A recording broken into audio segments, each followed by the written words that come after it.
여섯 번째 무기화합물 보도록 하겠습니다. 무기화합물은 유기화합물을 제외한 모든 화합물을 무기화합물이라고 합니다. 그래서 금속과 비금속으로 나뉘는데요. 최근 시험 문제에서는 금속 이온과 불꽃 반응색을 물어보는 정도의 문제가 출제가 되었었고요. 그리고 비금속에서는 비금속의 특징을 물어보는 문제가 빈번하게 좀 나왔던 것 같습니다. 그리고 비금속 화합물을 명명할 줄 알아야 합니다. 또 할로젠끼리의 반응에 대해서 물어보는 문제가 출제되기도 했는데요. 많은 문제가 나오지 않는 단원이기 때문에 기출문제 풀면서 접해보시기를 바랍니다. 그러면 이제 무기화합물 보도록 하겠습니다. 첫 번째 금속입니다. 금속은 대부분 자연에 있는 광석에서 추출하고 주기율표상 왼쪽에 위치하고 있습니다. 그래서 이온화하면 양이온이 된다는 거 설명했었습니다. 금속 결합은 전자가 자유롭게 이동하기 때문에 광택이 있고 전기 전도성도 있고 연성 및 전성의 성질을 가지고 있습니다. 이게 어떤 건지는 핵심 키를 참고하시기 바랍니다. 알칼리 금속과 알칼리 토금속 그리고 전이 금속에 대해서 보도록 하겠습니다. 알칼리 금속의 특징, 주기율표상 1쪽에 속하는 금속을 알칼리 금속이라고 했습니다. 그리고 최하각 전자가 한 개이기 때문에 1가 양이온을 형성하고요. 원자 번호가 증가할수록 유효 획전화가 감소하기 때문에 양이온이 되기 쉽습니다. 그리고 특유의 불꽃색을 나타내는데요. 그 불꽃색 밑에서 보도록 하겠습니다. 알칼리 토금속은 주기율표상 2족에 속하는 금속입니다. 최하각 전자가 2개고 2가 양이온을 형성합니다.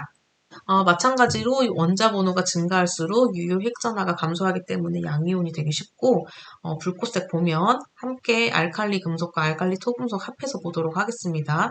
나트륨의 금속의 불꽃색은 노란색입니다. 그리고 리튬은 빨간색, 칼륨은 보라색, 구리는 청록색, 칼슘은 주황색, 스트론튬은 진한 빨간색입니다.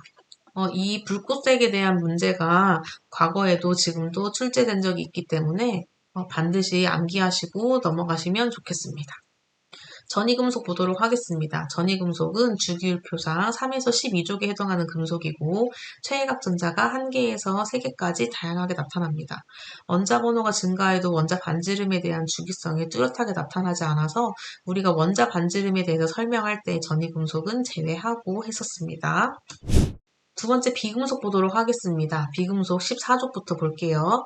14족 원소는 탄소, 규소, 저마뇽 등이 있는데요. 최하각 전자가 4개이고 그리고 비금속 원자와 공유결합을 한다는 거 알고 계시면 될 것 같습니다. 14족 원소를 포함하는 화합물입니다. 이산화탄소는 탄소랑 산소로 되어 있기 때문에 유기화합물 아닌가라고 생각할 수 있지만 무기화합물입니다.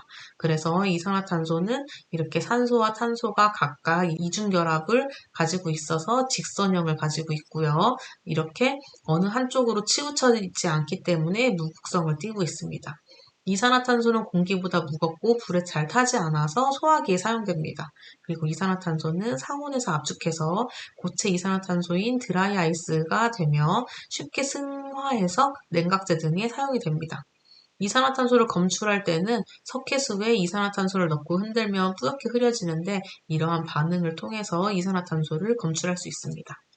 석회동굴을 생성하는 원리를 이산화탄소로 설명할 수 있는데요.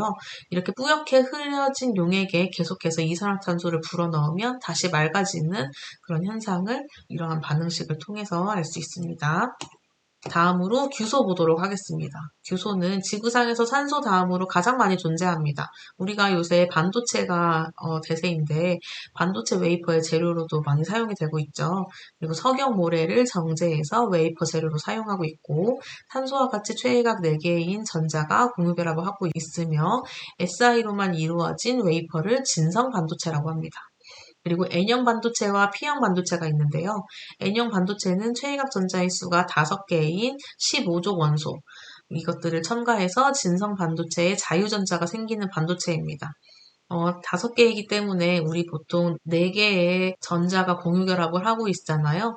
그래서 최이각 전자가 5개면은 4개가 반응하고 나머지 1개의 전자가 자유전자로 막 돌아다니게 되는 거예요. P형 반도체는 최이각 전자의 수가 3개인 13족 원소를 사용하는데요. 그러면은 마찬가지로 공유결합을 14족 원소가 하려면은 4개의 공유결합을 해야 하는데 지금 하나가 부족하죠. 그래서 그 나머지 하나에 전공이 생기면서 거기에 그 전공을 이용한 반도체를 만들게 됩니다.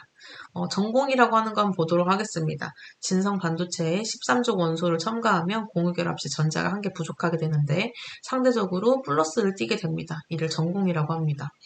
여러분 여기서 반도체라고 하는 게 있는데 반도체는 도체가 되기도 하고 부도체가 되기도 하는 그 중간의 성질을 가지고 있는 거를 반도체라고 하는 겁니다. 15족 원소 보도록 하겠습니다. 15족 원소의 종류와 특징, 질소, 인, 비소 등이 있고요. 최이각 전자수는 5개고요. 삼가 음이온을 형성합니다.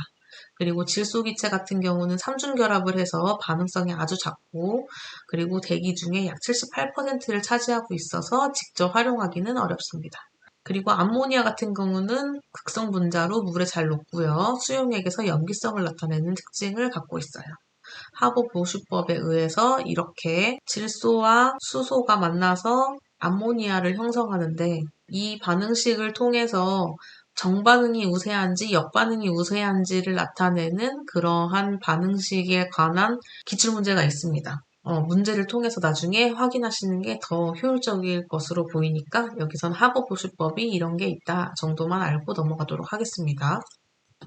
16족 원소 보도록 하겠습니다. 16족 원소에는 산소랑 황이 있고요. 최이각 전자수는 6개고요. 이가 음이온을 형성합니다. 산소 기체 같은 경우는 O2로 산화성이 강한 물질이기 때문에 다른 분자와 반응해서 산화물을 형성합니다. 이중결합을 이루고 있지만 반응성이 매우 크고 오존 같은 경우는 산소와는 동소체이고 산화력이 매우 강해서 살균에 이용이 됩니다. 그쵸? 오존을 이용한다고 들어본 적 있죠? 성층권에 있는 오존층은 자외선을 흡수해서 자외선으로부터의 피해를 줄여주고 있습니다. 이 황산 같은 경우는 진한 황산의 경우에는 이온 간의 인력이 강해서 수소 이온을 내놓지 않습니다. 그래서 산성을 띠지 않아요. 근데 묽은 황산 같은 경우는 이온화가 많이 되기 때문에 강산을 띱니다. 진한 황산을 묽힐 때에는 매우 많은 열이 발생하기 때문에 물에다가 황산을 조금씩 넣어서 묽혀야 하고 진한 황산은 다른 분자를 탈수시킵니다. 그리고 묽은 황산은 흡습성, 탈수작용은 하지 않습니다. 진한 황산과 묽은 황산인데도 그 차이가 되게 크다고 볼 수 있어요. 할로겐 원소 보도록 하겠습니다. 플로린, 염소, 브로민, 아이오딘이 있고 최이각 전자수가 7개고 1가 음이온을 형성한다. 그리고 17쪽에서 원자 번호가 작을수록 전기 음성도가 높고 이원자 분자로 존재한다는 거 아시면 좋겠습니다. 그리고 17쪽 원소의 종류로는 플루오린이 있는데 상온에서 플루오린 기체 상태로 존재하고 할로젠 원소 중에서 반응성이 가장 크다. 기억해두세요. 염소 같은 경우는 상온에서 염소 기체로 존재하고 황록색의 유독가스를 가지고 있습니다. 수돗물에 소독이 이용이 되는데 이러한 식을 통해서 소독이 이용이 됩니다. 브로민 같은 경우 상온에서 젓갈색 액체 상태로 존재하고 부식성과 독성이 강합니다. 아이오딘은 상온에서 검보라색 고체 상태로 존재합니다. 할로겐 화합물의 산의 세기와 반응성, 원자 번호가 작을수록 전기 음성도가 높기 때문에 전자를 끌어당기는 힘이 세다. 산의 세기는 이렇게 산이 점점 더 세다는 거 알 수 있고 반응성은 플루오르가 가장 크다는 거, 그리고 할로겐 원소와 은의 착물, 이렇게 은과 붙어 있을 때 각각 어떤 침전이 생기는지 한번 눈으로 보고 지나가시면 되겠습니다. 여기까지 해서 무기화합물을 마치도록 하겠습니다. 고생하셨습니다.